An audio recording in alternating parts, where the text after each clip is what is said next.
Il y a une sorte de confusion. Voilà, je vis une expérience, mais je la vis à travers l'image que j'ai de moi. Tout n'est pas digeste. Il y a des choses que nous ne pouvons pas digérer. Il faut avoir la sagesse de reconnaître qu'il y a des choses que nous ne pouvons pas comprendre.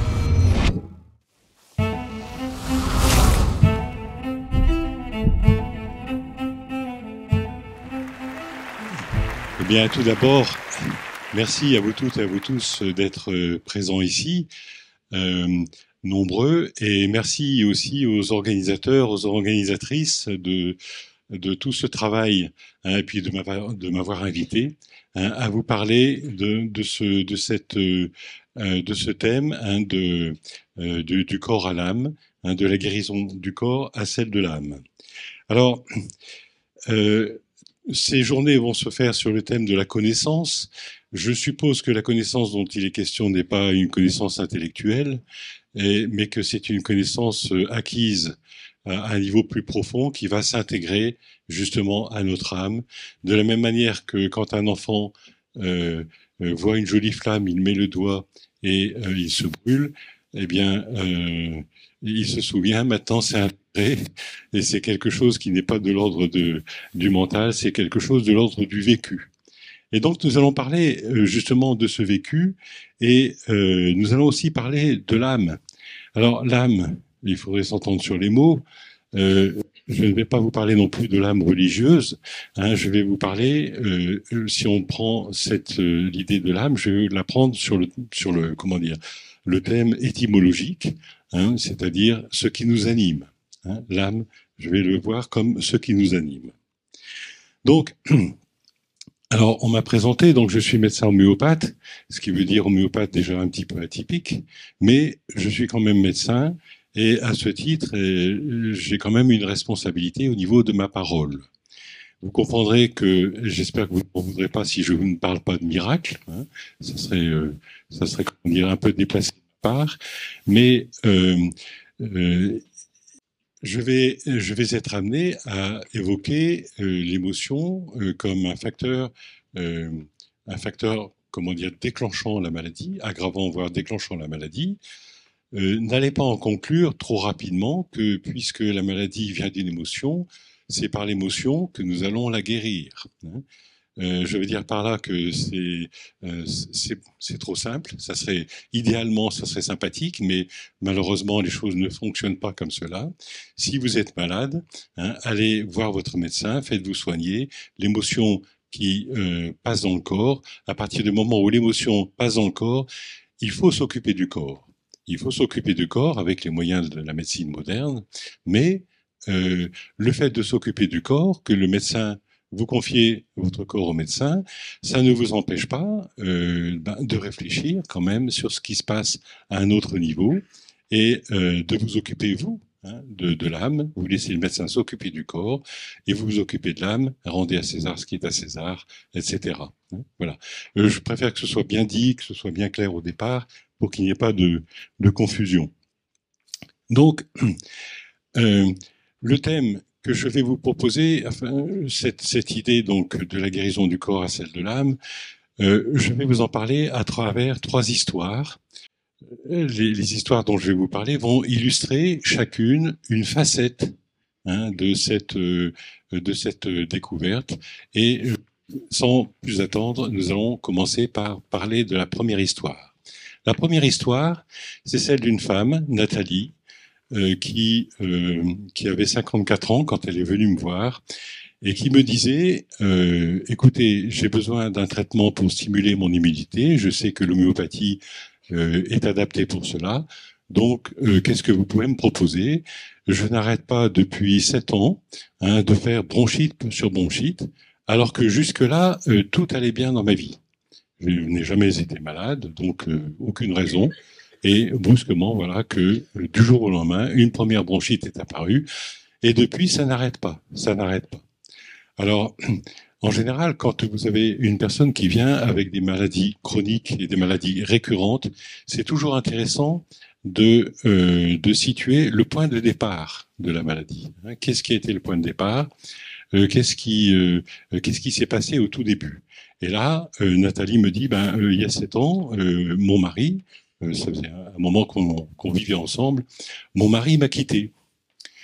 Et Nathalie était très amoureuse de son mari, et son mari l'a quittée du jour au lendemain, assez brusquement, hein, pour partir avec une autre personne, avec une autre femme. Et Nathalie, qui aimait son mari, elle est tombée des nues, elle ne s'y attendait pas du tout, ça lui est tombé dessus comme ça, et elle était complètement désemparée. Alors, vous allez me dire, c'est peut-être une coïncidence. Hein. Après tout, c'est vrai que la première bronchite était apparue, excusez-moi, quelques jours après hein, cette séparation. Donc là, vous allez me dire, c'est peut-être une coïncidence. Après tout, qu'est-ce qui prouve qu'il y ait un lien de cause à effet? Sauf que quand vous réfléchissez, quand vous regardez les choses sous l'angle de la métaphore, on va partir, si vous voulez, de l'hypothèse que la maladie est un langage et qu'à travers ce langage, elle cherche à nous dire quelque chose ou une part de nous essaye de solliciter l'autre part pour lui dire quelque chose. Bon, si la maladie est un langage, donc on va voir ça comme une métaphore. Donc, elle faisait des bronchites à répétition. Elle faisait des bronchites à répétition. Donc, les bronches, c'est quoi? Les bronches et tout le système pulmonaire, en fait, les bronches ont deux fonctions. Hein. La première, c'est d'inspirer, de chasser le gaz carbonique et puis d'inspirer l'oxygène et l'inspirer l'oxygène pour se régénérer. L'oxygène, quand on entend parler d'oxygène, on imagine la lumière, on imagine le ciel, on imagine quelque chose qui nous revivifie, qui nous revitalise. On pourrait dire que l'oxygène est un peu le synonyme de la joie de vivre. La joie de vivre. Et ce n'est pas par hasard si la tradition chinoise, quand elle nous parle des poumons, nous dit que les poumons sont lésés par la tristesse. Hein. À l'opposé de la joie de vivre, il y a la tristesse. Eh bien, la tristesse va léser les poumons. Et parce que quelque part, c'est comme si c'était un déni de joie de vivre. Et du coup, les poumons perdent un peu, si j'ose dire, de leur raison d'être, puisqu'ils sont là pour nous apporter l'oxygène. Ça, c'est un premier aspect. Et on imagine effectivement que Nathalie était très triste après le départ de son mari. Mais il y a un autre aspect également qui est tout aussi important, voire davantage, que j'ai souvent remarqué en pratique quand les personnes ont des problèmes pulmonaires, c'est que les poumons, c'est aussi le souffle qui va nous permettre de dire les choses. Hein. Vous avez quelque chose à dire, vous servez de votre souffle. Et quand vous ne parvenez pas à le dire, hein, quand ça reste là, soit ça vous reste en travers de la gorge, soit ça provoque un problème pulmonaire. Il y a quelque chose qui n'est pas dit et ça vous reste, ça reste coincé là. Et j'ai donc souvent remarqué effectivement que les personnes qui avaient des problèmes pulmonaires étaient des personnes qui étaient bloquées dans leurs paroles. En fait, après le départ de son mari, Nathalie a cherché à le joindre, hein, à lui demander des explications. Elle a essayé de lui parler, mais lui s'est fermé. Hein, il n'avait pas de, comment dire, il n'avait pas d'explication particulière à donner.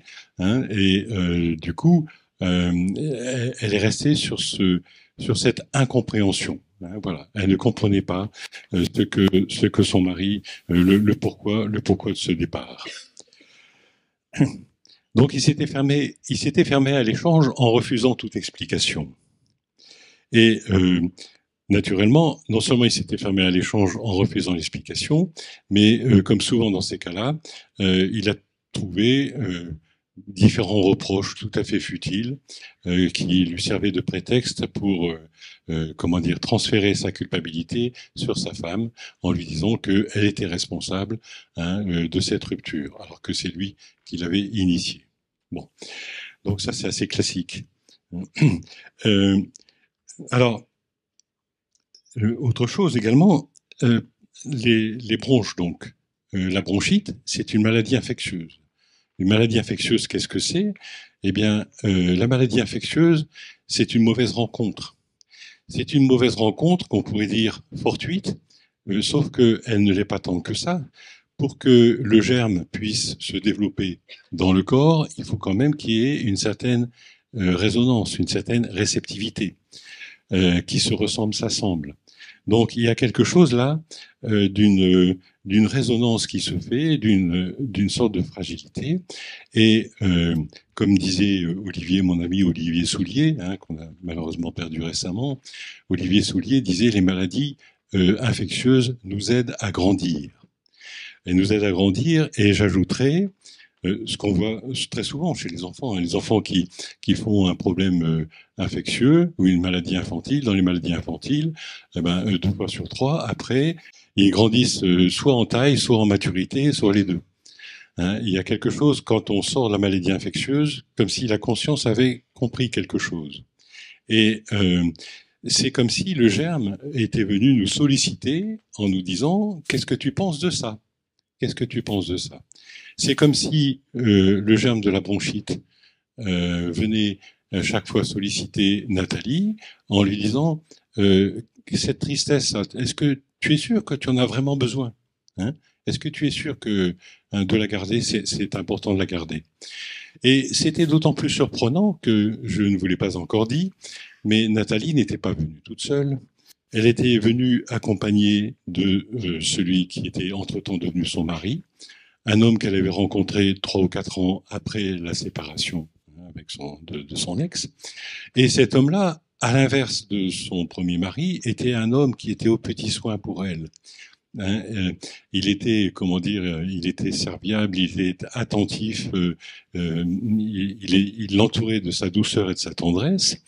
Et je voyais cette situation tout à fait paradoxale, hein, de Nathalie avec un voile devant les yeux, en repensant à son premier mari, alors que le second était à côté d'elle, aux petits soins pour elle, plein d'amour pour elle.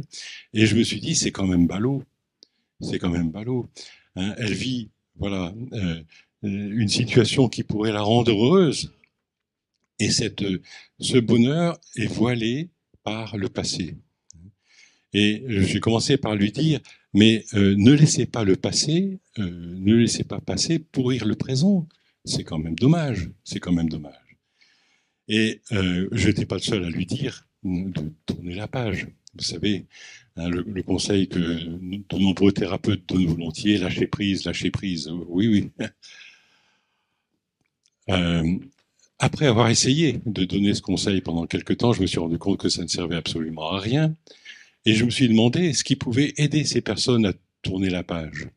Et je me suis rendu compte que pour tourner la page, le problème, c'est qu'il faut d'abord avoir fini de la lire. Hein, vous ne pouvez tourner la page qu'une fois qu'elle est lue. Et tant qu'elle n'est pas lue, le problème de la lecture, c'est un peu la même chose que dans le burn-out. Je ne sais pas si ceux parmi vous qui ont eu un burn-out comprendront ce dont je parle. Vous êtes en train de lire et tout d'un coup, votre vue se brouille, vous faites une confusion, vous lisez les mots, vous les reconnaissez, mais ça n'a plus de sens. Ça n'a plus de sens, comme s'il y avait une confusion. Et c'est exactement ce qui se passait pour Nathalie. Ça n'avait plus de sens, comme s'il y avait une confusion. Pourquoi ça n'a plus de sens?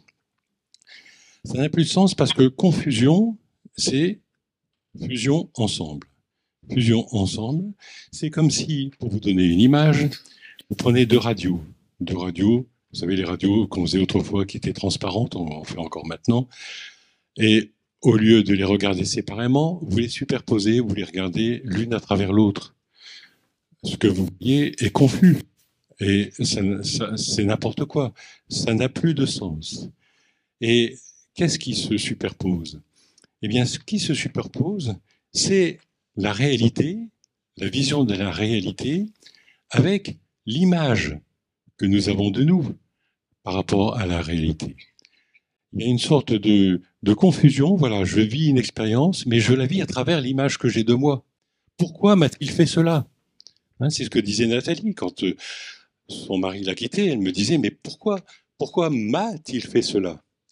Et, ben, évidemment, c'est à elle qu'il l'avait fait, mais c'était pas contre elle, c'était pour lui, pour son plaisir, pour tout ce que vous voulez, pour l'idée que de rencontrer une autre femme, ça allait le rajeunir. Hein, ça, c'est souvent le fantasme d'un homme mûr.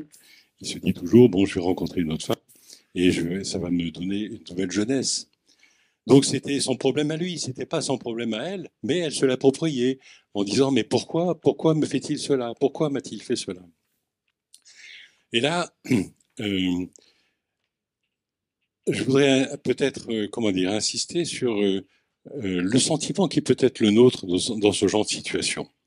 On va dire que la première chose que Nathalie a éprouvée quand son mari l'a quittée, c'est ce que j'appelle la douleur de l'âme, hein, parce que cette femme était très amoureuse et c'était une douleur indicible.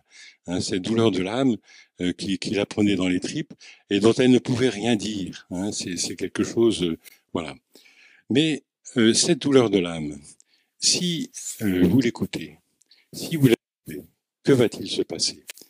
Vous allez découvrir que cette âme, elle va vous prendre par la main, elle va vous emmener dans ce que j'appelle la grotte, hein, l'expérience de la grotte comme une grotte obscure. Et puis, vous allez traverser la grotte. Ça va être tout noir. Vous ne saurez plus qui vous êtes.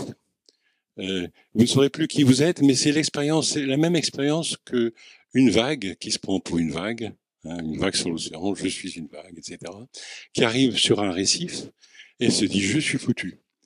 Au moment où la vague explose sur le récif, elle en tant que vague, n'existe plus. Hein, elle part en milliers de gouttelettes, mais l'instant d'après, donc, elle part en milliers de gouttelettes qui vont être éclairées, illuminées par le ciel, le soleil et tout, ça sera magnifique. Et l'instant d'après, elle va faire une découverte fondamentale. Elle va découvrir qu'elle n'est pas une vague, qu'elle est l'océan. Elle est l'océan. Et là, dans l'expérience de la grotte, il va se passer la même chose. C'est que l'âme de Nathalie, si vous laissez faire, hein, si vous ne résistez pas à la douleur, vous laissez cette douleur faire son travail, vous allez découvrir d'une part que je n'existe plus, et ça n'a pas d'importance, mais il y a de l'amour partout. Hein. Cette grotte est noire, cette grotte est sombre, et je peux vous en parler parce que j'en ai fait l'expérience. Et dans ce noir, il y a de l'amour partout. C'est quelque chose d'assez indescriptible. Et souvent, les personnes qui me parlent de leur chagrin, quand elles sont honnêtes envers elles-mêmes, souvent elles me disent c'est quand même curieux. Pourtant, je suis désespéré de ce qui m'arrive et il y a pourtant une sérénité incompréhensible. Une sérénité incompréhensible. C'est un peu comme si vous voulez, le mari de Nathalie la quitte, hein, donc voilà, oui, et elle se retrouve désemparée. Mais c'est comme si tout l'amour qu'elle avait mis dans cet homme revenait vers elle pour la prendre dans ses bras et la réconforter. Et à ce moment-là, qu'est-ce qui se passe? Il se passe une ouverture du cœur. Le cœur s'ouvre parce qu'elle se rend compte qu'elle n'est pas toute seule à vivre ce genre d'expérience. Son cœur est plus sensible à ce qui se passe autour d'elle. Il y a une ouverture du cœur, autrement dit, il y a vraiment quelque chose là qui se passe spirituellement, une chose importante. Mais le problème, c'est que le plus souvent, ça ne se passe pas comme ça. Le plus souvent, lorsque nous avons cette douleur que j'appelle la douleur de l'âme ou la douleur primaire, l'émotion primaire, peu de temps après, voire juste après, surviennent ce que j'appelle les émotions secondaires. Les émotions secondaires, c'est quand l'image que nous avons de nous s'en mêle. Et quand l'image de nous s'en mêle, eh bien, elle s'en mêle dans les deux sens. Et ça fait des nœuds. Et il y a des émotions qui nous parcourent. Il y a d'abord, ça peut être un sentiment de dévalorisation.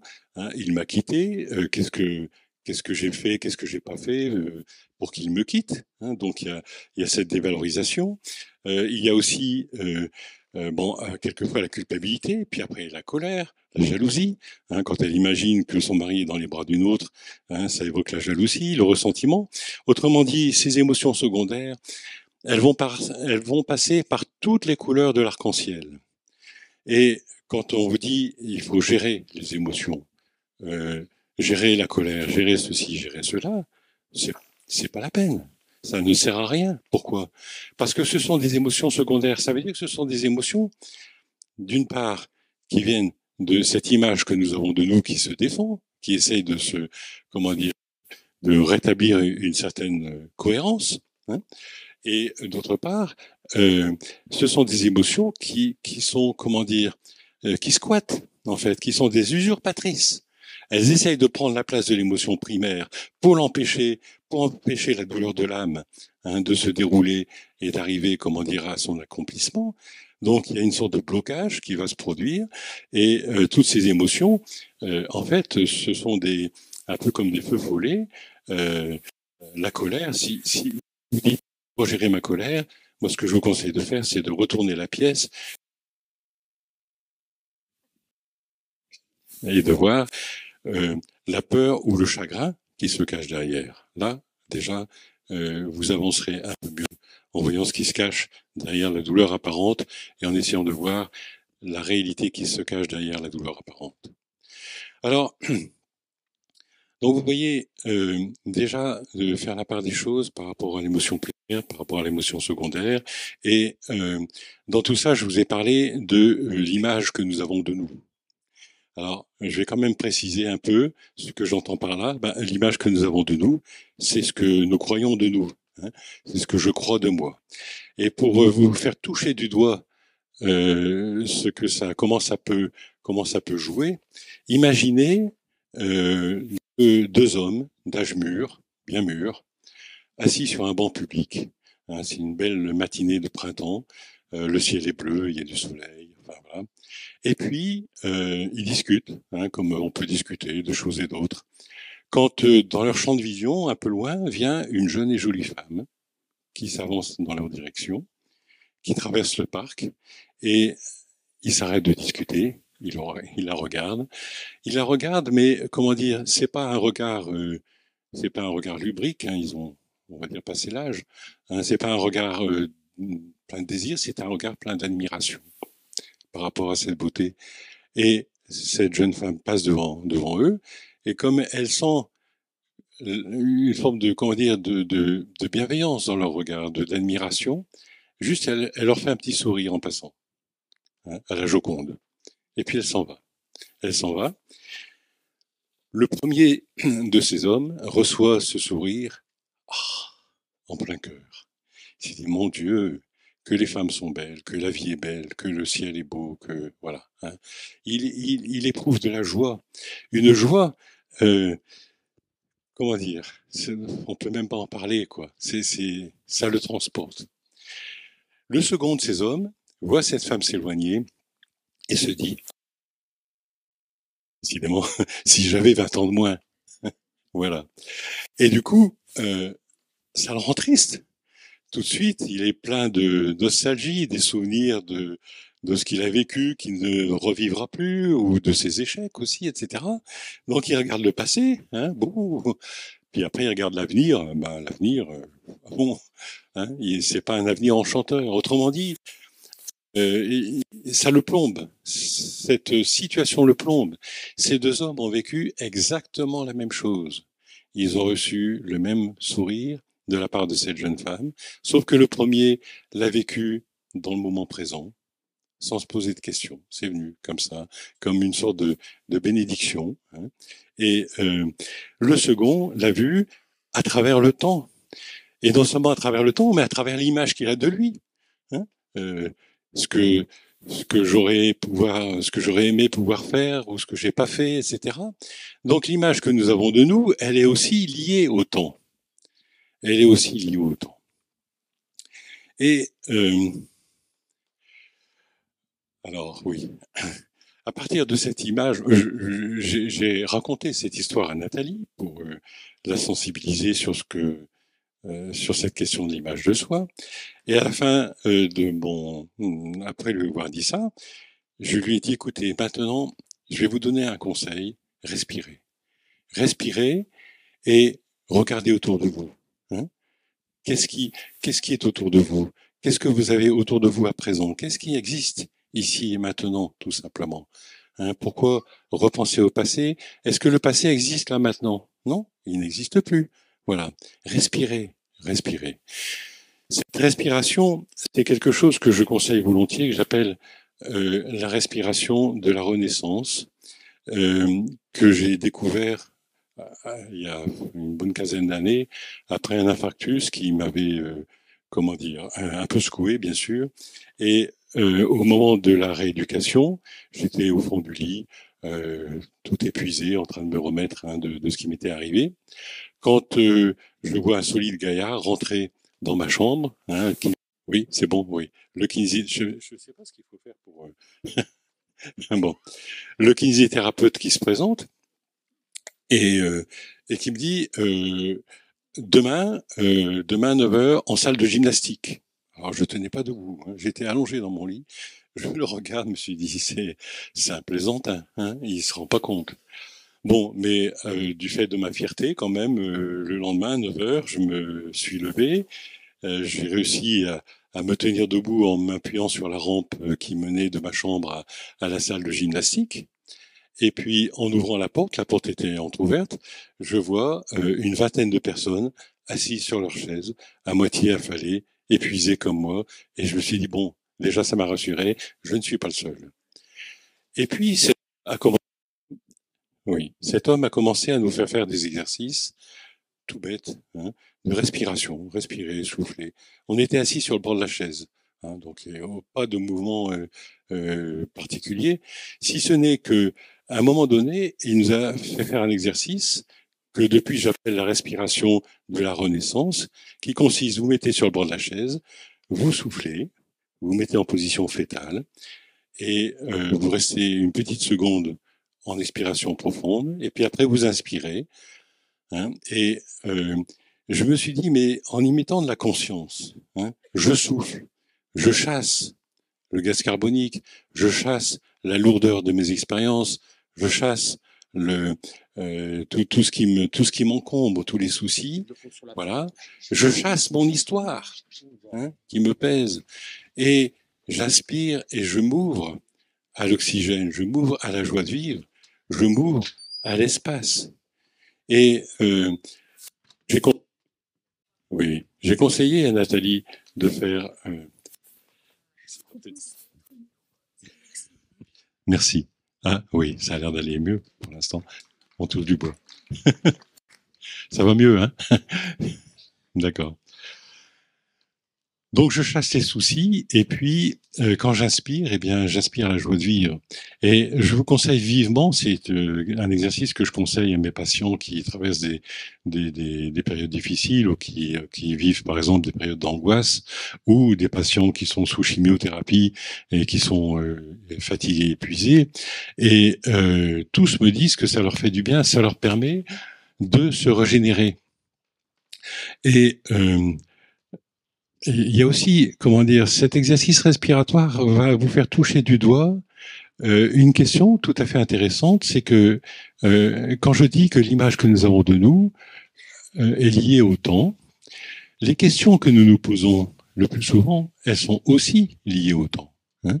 Les questions qu'on se pose, c'est par rapport au passé, pourquoi il m'a fait ça, qu'est-ce que j'aurais dû faire, qu'est-ce que ceci, qu'est-ce que cela, ou à l'avenir, bon, qu'est-ce que je dois faire pour ceci, pour cela. Donc les questions ont un rapport avec le temps. Eh bien, imaginez-vous que la plupart de ces questions que nous tournons en boucle dans notre tête, qui ont un rapport au temps et auxquelles on ne trouve pas de réponse, quand vous expérimentez cette respiration au sens propre, mais aussi au sens figuré, vous découvrez que cette question qui se pose dans le temps, sa réponse, elle est dans l'espace. Elle est là, juste là, dans l'espace qui nous entoure, et nous découvrons autre chose au lieu de tourner notre mental en boucle par rapport à ces questions de temps. Voilà déjà ce que pouvait nous enseigner l'histoire de Nathalie. J'espère que je suis pas trop long, je n'ai pas vérifié. Excusez-moi, j'aime bien garder le fil. Et la deuxième histoire, alors elle est beaucoup plus ancienne, hein, parce que c'est une histoire d'un disciple de Bouddha. Un disciple de Bouddha demande à Bouddha, Maître, que dois-je faire pour atteindre la sagesse et la spiritualité? Bouddha le regarde et lui dit, occupe-toi de tes intestins. Alors, À l'époque, on parlait pas de l'intestin comme deuxième cerveau. Maintenant, on sait qu'il a reçu une promotion particulière. Mais c'était pas le cas. L'intestin, ça servait à éliminer le caca et tout le reste. Donc, occupe-toi de tes intestins, c'était une réponse qui aurait pu paraître tout à fait triviale, et qui a effectivement désarçonné le disciple. C'était aussi une manière pour Bouddha de dire les choses, la spiritualité, tu vas la trouver dans les choses pratiques. Tu vas pas forcément la trouver là-haut, tu vas aussi la trouver dans les choses très concrètes, très matérielles. Mais aussi et surtout, ce que j'ai compris avec le temps, c'est là encore, si vous regardez les choses sous l'angle d'une métaphore. Les intestins, c'est quoi? C'est le grêle, l'intestin grêle et le côlon. Ils ont tous les deux fonctions différentes et complémentaires. L'intestin grêle, sa fonction, c'est de faire le tri. Il m'en veut. Ah non, c'est bon, c'est revenu. Je dois avoir un truc. Je sais pas ce qui se passe là-haut, mais bon. Voilà. Donc, l'intestin grêle, il a la fonction de faire le tri, de dire bon, ça oui, c'est bon, ça je peux le prendre, je peux le digérer, et ça non, c'est vraiment indigeste, je n'en veux pas. Donc, il a déjà une fonction de jugement et de discernement, et de savoir ce qui m'appartient et ce qui m'appartient pas. Ça, c'est important parce que dans de nombreuses situations d'existence, nous nous approprions des situations qui ne nous appartiennent pas. Et si déjà nous avons la sagesse de voir, oui, ben ça, je m'en occupe, c'est moi, c'est ma responsabilité. Et là, non, ce n'est plus ma responsabilité. C'est important.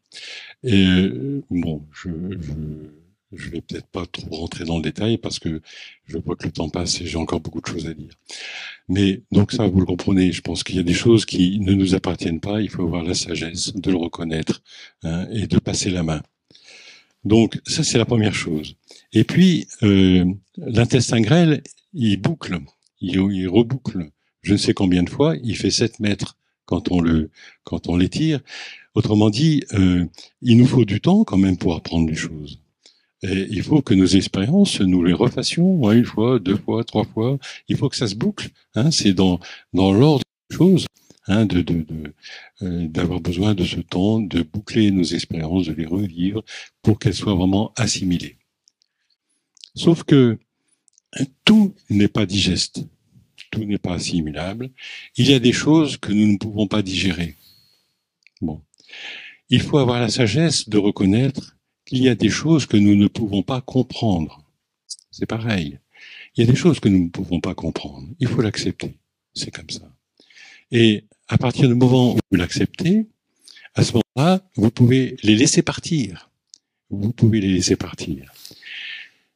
Mais elles partent pas n'importe où. On pourrait imaginer qu'une fois que les aliments sont digérés par le grêle, ça s'évacue par l'anus. Mais non. Après, il y a encore le côlon. Et le côlon, il a un rôle important à jouer. Il ne va pas digérer les matières, il va les aider à s'éliminer, mais il va surtout réintégrer l'eau et les sels minéraux.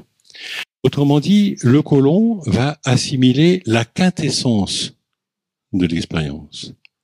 Cette quintessence qui va venir, se nouer à notre âme. Mais vous remarquerez que pour que la quintessence puisse être assimilée, il faut d'abord que le grêle, que l'effet du grêle, que le travail du grêle soit terminé. Entre le grêle et le côlon, il y a une petite valvule qui s'appelle la valvule de Bowen, qui est un mécanisme tout à fait intéressant, qui fait que lorsque les matières ont passé la valvule de Bowen, elles ne peuvent plus revenir en arrière. Alors vous l'aurez compris, là je fais une analogie entre les aliments et nos expériences de vie. Ça, je pense que ça a dû vous paraître évident. Donc nous les assimilons, ces expériences de vie. À un moment donné, hop, ça passe la valvule de Bowen et il y a une fin de non-recevoir. On ne revient plus en arrière. Et c'est en acceptant que voilà, on ne revient plus en arrière. Il y a des choses qu'on n'a pas pu digérer. Et ben voilà, on n'a pas pu les digérer. On va les lâcher, mais c'est à ce moment-là que nous allons pouvoir retirer la quintessence de l'expérience à travers ces choses qui n'ont pas été digérées.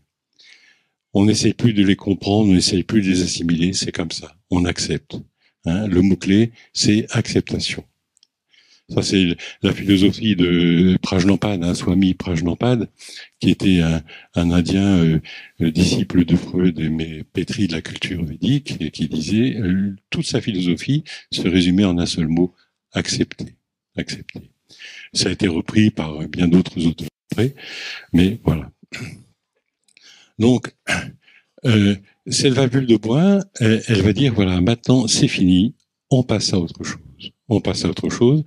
Et c'est à partir de cette acceptation que tout ce qui n'est pas digéré va pouvoir être intégré à un autre niveau, au niveau de sa quintessence, au niveau de notre âme, au niveau de cette connaissance particulière de l'âme. Attendez, alors je regarde si j'ai pas sauté quelque chose, parce que j'ai le chic. Voilà. Alors. Excusez-moi. Donc, Bouddha, non, c'est assez long. Je vais penser à une petite pause, 30 secondes. Alors, oui. Quand je dis accepter, ce n'est pas se résigner. Dans l'acceptation, nous sommes entiers. Il y a quelque chose, nous sommes corps et âme dans ce qui est accepté, alors que dans la résignation, nous sommes partagés. On aimerait quand même bien que, mais on se résigne. Voilà. Donc c'est pas du tout la même chose. Alors certaines personnes lors de conférences me disent aussi, il y a encore mieux qu'accepter, c'est accueillir. Accueillir. Alors oui. La seule réserve que je fais, c'est que quand vous dites accueillir, faites attention de ne pas y mettre une intention. C'est pas la peine d'y mettre une intention. Les choses sont comme elles sont. Voilà. Je n'y mets pas d'intention. C'est encore la meilleure manière de les intégrer. Donc, pour illustrer cette histoire entre le grêle et le colon, je vais quand même vous raconter une histoire, l'histoire d'Anne. Anne, une jeune femme de 30 ans, qui venait me voir parce qu'elle souffrait d'une maladie de Crohn qui s'était déclarée 2 ans auparavant, donc à l'âge de 28 ans. Cette maladie de Crohn, le début, vous savez, c'est toujours la même question. Qu'est-ce qui vous est arrivé à la toute première crise? Ça, c'est, je veux dire, la question clé. Qu'est-ce qui vous est arrivé au début? Et là, elle me raconte une histoire assez étonnante. Anne avait eu un compagnon quand elle était beaucoup plus jeune, dont elle était follement amoureuse. Et lui aussi était amoureux d'elle. Il était amoureux d'elle, sauf que comme ils étaient jeunes tous les deux, ils avaient tous les deux 21 ans, à 21 ans, lui, il n'a pas voulu se faire passer la corde au cou. Il n'a pas voulu s'engager, on va dire ça plus gentiment. Il n'a pas voulu s'engager. Il a voulu d'abord aller à droite, à gauche, voir comment étaient les jolies fleurs, les autres jolies fleurs. Et Anne était profondément blessée. Elle est restée célibataire par la suite. Bon. Elle avait eu des contacts espacés avec lui, puis après elle avait complètement perdu de vue son ex. Et puis un jour, un beau matin, 28 ans, elle reçoit un faire-part de mariage. C'est lui qui lui annonce, ben voilà, je vais me marier. Bon, charmante attention, merci. Voilà. Mais attendez, le truc. Il lui dit, est-ce que ça te dirait d'être le témoin de mon mariage? Voilà. Alors, on peut l'entendre de différentes manières. Moi, ce que j'entendais, c'est que il était ambivalent. Il n'avait pas su choisir entre elle et puis l'autre. Et puis il essayait de trouver la solution de le raccorder toutes les deux. Bon, mais il faut choisir à un moment donné. C'est pas possible. Voilà. Donc, alors Anne, elle a eu au départ une réaction de rejet. Et puis toute la nuit, elle a réfléchi. Et puis elle s'est dit, mais si je ne prends pas cette occasion, je ne le reverrai plus jamais. Et elle n'avait pas tout à fait fait le deuil. Donc, si vous voulez, du coup, elle s'est laissée embarquer. Elle a dit oui. faut le faire. Mais bon, elle a dit oui. Elle était aveuglée par son sentiment. Et du coup, qu'est-ce qui s'est passé? Le lendemain, même la nuit même, de la cérémonie, la nuit même, elle s'est réveillée avec ses premiers symptômes de maladie de Crohn. Maladie de Crohn, la maladie de Crohn, qui prenait à la fois la fin du grêle et le début du côlon, c'est-à-dire qu'il prenait la valvule de Bouin qui fonctionnait plus, c'est-à-dire que elle essayait de faire le deuil et on lui avait demandé de revenir en arrière. Et du coup, ça s'enflammait.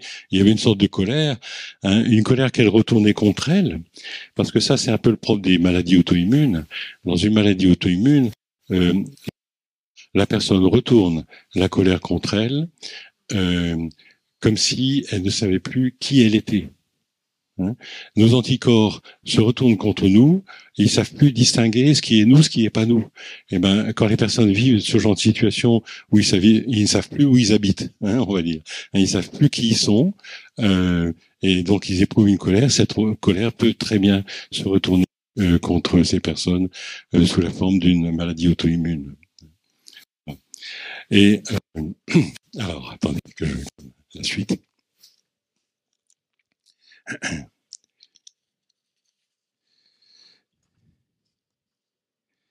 Alors,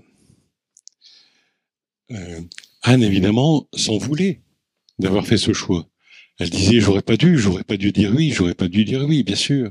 Mais la question, quand nous regrettons un de nos actes, ce n'est pas de nous flageller pour dire j'aurais pas dû faire ceci, j'aurais pas dû faire cela. La question, c'est de savoir pourquoi nous ne l'avons pas fait, ou pourquoi nous l'avons fait. Pourquoi a-t-elle choisi d'y aller? Elle a choisi d'y aller parce qu'elle était encore ambivalente, et son ambivalence a répondu à l'ambivalence de son compagnon, alors qu'elle aurait très bien pu lui dire, écoute, ça, c'est ton problème, c'est ton choix, c'est pas le mien. Ton choix, tu l'as fait, tu vas pas revenir dessus. Pour moi, c'est acté, point. Voilà. Donc, il y a effectivement une certaine lucidité à avoir envers ce que nous ressentons pour pouvoir, en écoutant notre ressenti profond, pouvoir dire non à ces choses qui ne nous conviennent pas, ces situations qui ne nous conviennent pas. Et soit dit en passant, ce qui n'est pas juste pour moi ne le sera jamais pour l'autre. Ça, c'est une règle que j'ai appris à mes dépens. Ce qui n'est pas juste pour soi ne peut pas l'être pour l'autre. C'est une question d'écologie relationnelle. Je ne parle pas de l'esprit de sacrifice. Quand vous essayez d'aider une personne, que vous faites des efforts, si vous êtes juste envers vous, c'est-à-dire si vous êtes en accord avec vous-même, évidemment, là, c'est différent. Voilà. Donc, je vais maintenant terminer avec la troisième histoire. L'histoire de Pierre. Pietro, en fait, Pietro, mais je vais l'appeler Pierre, c'est plus facile pour nous. Pierre, qui est un homme d'affaires sicilien, installé en France de longue date, donc un homme de 54 ans, qui s'était découvert un cancer de la prostate, et donc il venait accompagné de sa femme. Il m'a demandé de l'aider pour l'accompagner dans sa chimiothérapie, pour mieux supporter les effets secondaires de la chimiothérapie. Alors, bien évidemment, je lui ai donné un traitement d'accompagnement et puis je lui ai quand même posé quelques questions, en lui demandant depuis combien de temps cette maladie était apparue. Et assez rapidement, on s'est rendu compte que... Alors, Pierre était un homme, il faut d'abord le décrire, donc sicilien, homme d'honneur, très croyant, pratiquant, homme de principe. Il y a les choses qui se font, il y a les choses qui se font pas. Et donc, c'était vraiment... une certaine rigueur personnelle, grâce à laquelle d'ailleurs il avait mené son affaire de main de maître. Donc il avait réussi dans la vie. C'était le bon père de famille qui portait un peu tout le monde. Bon. Et la difficulté est apparue quand Pierre un jour donc avait quelques difficultés avec son fils, quelques problèmes de communication, et tout d'un coup, il découvre que son fils se drogue. Alors, vous imaginez un homme, qui est plein de principes, plein de rigueur, de l'image de la famille et tout d'un coup, de voir son fils se droguer, ça a été comme un désaveu. des aveux de ce pourquoi lui-même avait lutté pour construire la famille, pour que tout le monde soit heureux, etc. Il a vécu ça à titre personnel. Et du coup, l'image de père a été affectée, comme si son image de père avait été touchée. Et il avait commencé par dire à son fils, pas de ça chez nous. Hein, donc, a rejeté son fils. Et sa femme l'accompagnait. Elle était effectivement triste de cette situation. Bon. Prostate, pro en avant, stat, se tenir en avant. C'était sa position masculine, d'être en avant, de se mettre en avant. Mais pour se mettre en avant, encore faut-il pouvoir avoir des arrières, c'est-à-dire s'appuyer sur. Ce qui nous permet d'être en avant, c'est de nous appuyer sur. Or, il se trouve que la prostate est une glande assez particulière où vous avez, ça fait comme un Y. Vous avez le système génital d'un côté, le système urinaire de l'autre, qui s'unissent au niveau de la prostate pour ensuite passer au niveau du pénis afin de devenir l'urètre. Et donc, comme par hasard, comme un Y. Hein, ne cherchez pas les analogies, enfin c'est quand même un peu étonnant. Donc l'homme, effectivement, il est construit comme un Y. Et cette union de la partie génitale et de la partie rénale va permettre de s'appuyer sur quoi? Sur les reins, ce sont nos arrières, c'est la source. Hein, ce sont les traditions, ce sont les croyances. C'est ce que nous allons transmettre. Donc la prostate, elle va servir aussi, non pas seulement à se mettre en avant, mais elle va aussi servir à transmettre. Transmettre quoi? Transmettre ses croyances, transmettre ses valeurs. Et justement, il y a eu une sorte de rupture dans la transmission de ses croyances et de ses valeurs quand Pierre a découvert que son fils se droguait. Donc, ça a été pour lui un choc terrible. Hein. Et j'ai eu le sentiment, comme je le vis souvent avec des patients qui ont un cancer, que c'est un peu comme s'il y avait deux hommes en lui. Hein. Il y a deux frères en lui. On va dire, il y a le frère heureux qui croit encore, qui se dit on va se battre, hein, on va y arriver. Et puis il y a le frère blessé qui a un ressort cassé, et il voit pas comment le réparer. Hein. Il s'était attaché à une certaine raison d'être, cet homme. Cette raison d'être avait brusquement disparu, elle s'était effondrée, et du coup, il était, il était dans dans ce trou qui s'était somatisé à travers une révolte, à travers un cancer. Alors, quand j'ai vu Pierre, je me disais quand même, cet homme, avec tout ce qu'il a fait dans sa vie, d'essayer de travailler pour sa famille, c'est quand même une punition, une drôle de punition. Si j'ose dire, où est le péché? Où est le péché? Quand vous imaginez que la maladie peut être le résultat d'une faute, je veux dire que quand on voyait des hommes comme lui faire tout ce qu'ils peuvent pour le bien de leur famille, on se demande où est le péché. Péché, c'est un terme qui, étymologiquement, signifie manquer sa cible. Manquer sa cible. C'est pas le fait de commettre une faute, c'est le fait de manquer sa cible. Et en réfléchissant à ça, tout d'un coup, une idée m'a traversé l'esprit. Et j'ai eu comme une sorte d'impulsion où ça m'a, comment dire, c'est parti de moi. J'ai dit à Pierre, pour vous, qu'est-ce qui est le plus important? Est-ce que c'est l'honneur ou l'amour? Est-ce que c'est l'honneur de la famille ou l'amour de vos enfants? Et là, il m'a regardé un peu choqué, un peu surpris. Il a commencé par me dire, mais je suis pas venu pour ça. Je suis venu pour voilà. On va pas parler de ce qui ne vous regarde pas. Pendant que sa femme me regardait avec un sourire approbateur en me disant, si vous saviez, ça fait un moment que j'essaie de lui dire, mais il n'entend pas. Et effectivement, il était dans une optique un peu carrée. Ça, c'est un peu le défaut, l'avantage et le défaut du fonctionnement masculin, qui est plutôt carré, qui cloisonne, voilà. Il y a le côté physique d'un côté, les émotions de l'autre, et il n'avait d'ailleurs pas fait le lien de cause à effet entre les deux. Et d'ailleurs, sans prendre trop de temps, je ne sais pas si vous avez entendu parler de cette expérience aux États-Unis où on a mis des électrodes sur la tête d'un groupe d'hommes et de femmes qui assistaient à une conférence. Et on s'est rendu compte que les hommes, en écoutant la conférence, le plus souvent, hein, c'est pas une règle absolue, hein, mais le plus souvent faisaient fonctionner leur cerveau gauche, cerveau logique et rationnel, alors que la femme fait fonctionner ses deux cerveaux, hein, à la fois le gauche et le droit. Donc les visions du monde ne sont pas nécessairement les mêmes. Et donc Pierre avait été secoué par mes paroles, on s'est quitté presque fâché, et moi j'étais quand même un peu ennuyé parce que c'était la première fois que je le voyais, et je me suis dit, t'es peut-être allé un peu fort quand même. Hein, bon. Et ouais. Sauf que cette idée a fait son chemin. Cette idée a fait son chemin et petit à petit, un jour, Pierre a décidé d'aimer son fils. Alors quand je dis décider, j'insiste sur ce terme parce que l'amour, il peut venir spontanément, hein, voilà. Mais dans des situations de blocage, quand il y a des nœuds dans la tête ou dans la relation, il est parfois nécessaire de prendre une décision. Et c'est en prenant la décision d'aimer que petit à petit, l'amour peut venir.